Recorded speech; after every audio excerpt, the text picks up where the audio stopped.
Hello everyone. Good evening to all of you. Welcoming you all in my page Learn Homeopathy with Dr. Jyoti Tiwari friends.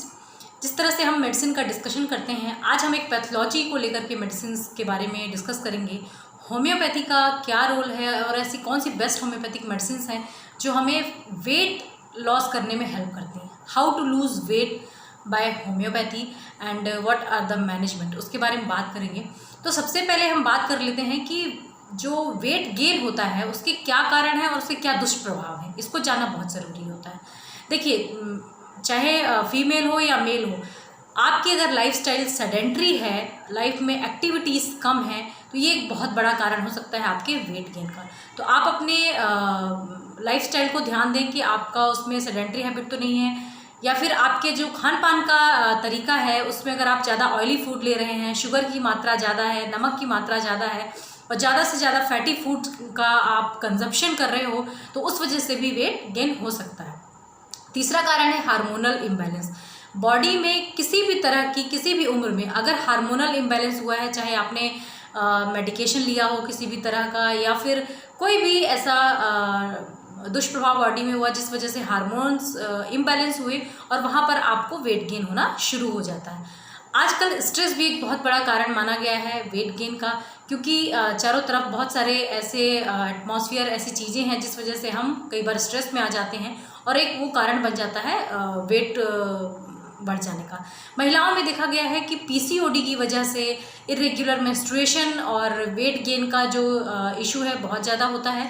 और वहाँ पर महिलाओं का जो आप देखेंगे मेनली जो लोअर रीजन है, बटक एरिया है, थाइस एरिया, वहाँ पर फैट का कंजप्शन बहुत ज़्यादा होता है, फैट एक्यूमुलेशन बहुत ज़्यादा होता है और उस वजह से वेट पेशेंट का बढ़ने लग जाता है. इसी तरह से और भी कई सारे कॉजेज़ हैं, कई सारी ऐसी बीमारियां हैं, कोमॉर्बिडिटीज़ हैं.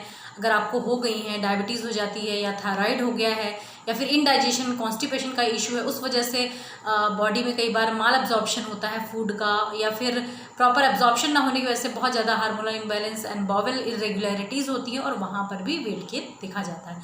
तो ये सब तो कॉजेज़ हैं. इसके दुष्प्रभाव देखिए, अगर आपका वेट लगातार बढ़ रहा है तो क्या दुष्प्रभाव हो सकते हैं, ये भी जानना आपके लिए ज़रूरी होता है. देखिए फ्रेंड्स, अगर आपका वेट लगातार बढ़ रहा है तो इस वजह से बॉडी में दूसरी बीमारियां हो सकती हैं. जो लोग फैटी होते हैं, जिनके शरीर में फैट की मात्रा ज़्यादा होती है, उनको आप देखोगे बॉवल और इनडाइजेशन इश्यूज बहुत ज़्यादा रहते हैं. बॉवल इरेगुलरिटीज़ रहेगी, या तो गैस बहुत ज़्यादा बनेगी या फिर उन्हें कॉन्स्टिपेशन बहुत ज़्यादा हो जाएगा. इस तरह से फ्लैचुलेंस या इरेक्टेशन, खट्टी डकारें आने लग जाती हैं, क्योंकि जो फैट का लेवल है बॉडी में ज़्यादा होता है, तो वहाँ पर भी जो लीवर से सिक्रेशंस होते हैं, जूसेस के डिफरेंट जूसेस जो बॉडी में बनते हैं, उनके भी सिक्रेशन एब्नॉर्मल होते हैं. उस वजह से भी कई बार आपको बहुत सारी समस्याएं हो सकती हैं.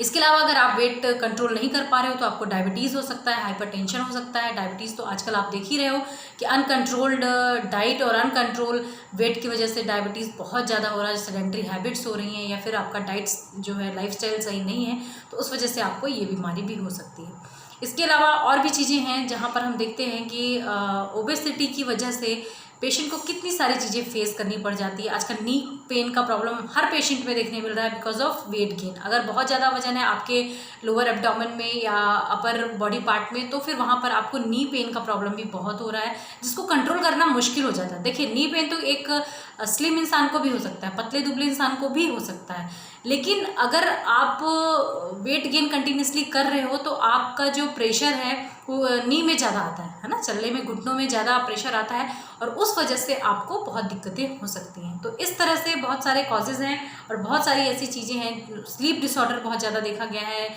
इंसोम्निया का प्रॉब्लम हो जाता है, अपच का प्रॉब्लम हो जाता है, खाना डाइजेस्ट नहीं होता है प्रॉपर, और सबसे बड़ी बात जो है वो एकदम लेथार्जी और बहुत ही ज़्यादा थकान लगने लगती है. जब आपकी बॉडी में वेट इतना ज़्यादा है जो आप ही कैरी नहीं कर पा रहे हैं, है ना, चलने फिरने में, या कोई भी एक जो हाउस होल्ड होते हैं, हमारी जो रेगुलर लाइफ की लाइफस्टाइल है, वो भी अफेक्ट होने लग जाती है हमारे वेट गेन की वजह से. और सबसे बड़ी बात, जो फिजिकल के साथ साथ मेंटल अफेक्शन भी होता है, और कई बार हमें देखने मिलता है कि पेशेंट डिप्रेशन में आ जाते हैं या पेशेंट बहुत परेशान हो जाते हैं अपने मोटापे को लेकर के. अब होम्योपैथी आपको किस तरह से हेल्प करती है वो बताने से पहले मैं कहना चाहूँगी फ्रेंड्स, आप अपने डाइट में और लाइफस्टाइल में चेंजेस लाएंगे तो आपको मेडिकेशन के साथ साथ रिजल्ट बहुत अच्छे मिलेंगे.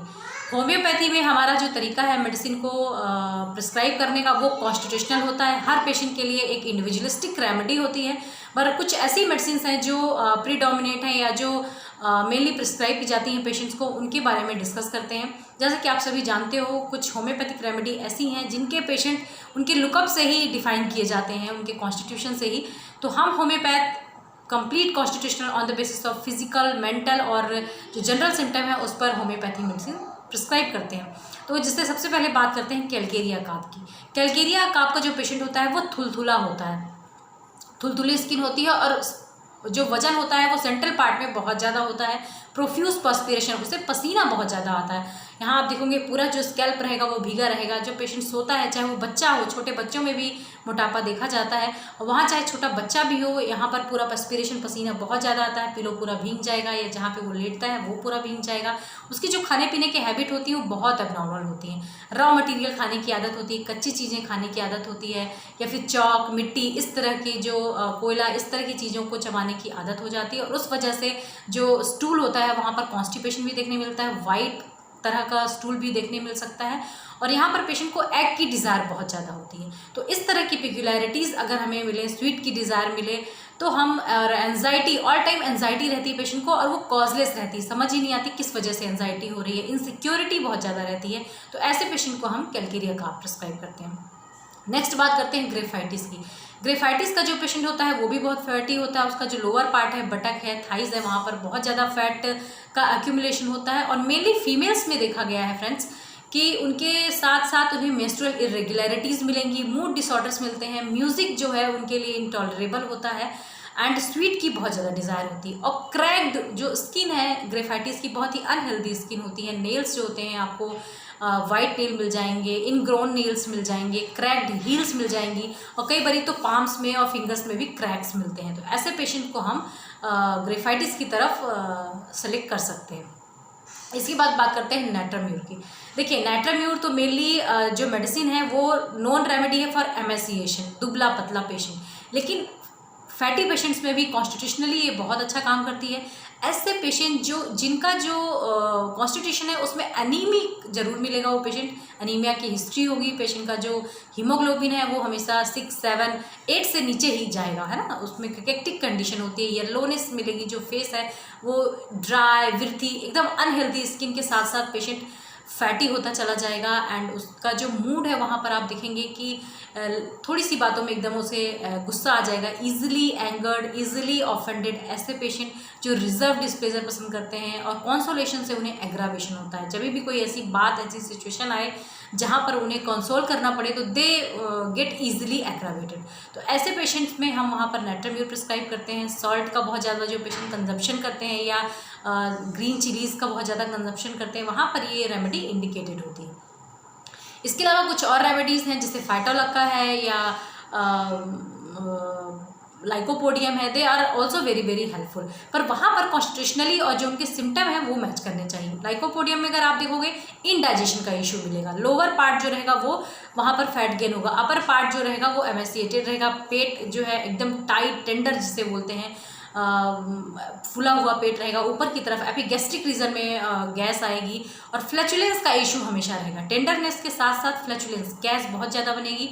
इवनिंग में मेनली एग्रावेशन होता है। उसका जो टाइम है अगर आप देखोगे तो 4 to 8 PM उनका एग्रावेटिंग टाइम है। Desire for sweets and domination आपको वहाँ बहुत ज़्यादा मिलेगा। बहुत इंटेलेक्चुअल, चाहे बच्चा हो, बच्चों में आप लाइकोपोडियम का बहुत अच्छा एक्शन देखेंगे। ऐसे बच्चे जो इजीली फैट गेन कर रहे हो एंड दे आर इंटेलेक्चुअली कीन, अपने स्कूल में बहुत अच्छा परफॉर्म कर रहे हो, बहुत अच्छा रिजल्ट आ रहा है, लेकिन उनका जो आप देखोगे जो पेट है वो पॉट बेलीड होता जाए, एब्डोमेन का जो एरिया है वो ये पूरे में फैट गेन होते जाए, और उसका नेचर में बहुत ज़्यादा डोमिनेशन आते चला जाए। बड़ों को लेकर के स्पेशली वो सॉफ्ट रहेगा, लेकिन जो इन्फीरियर वन है, उनसे छोटे लोग हैं, उनको लेकर के बहुत ज़्यादा हार्ड रहता है।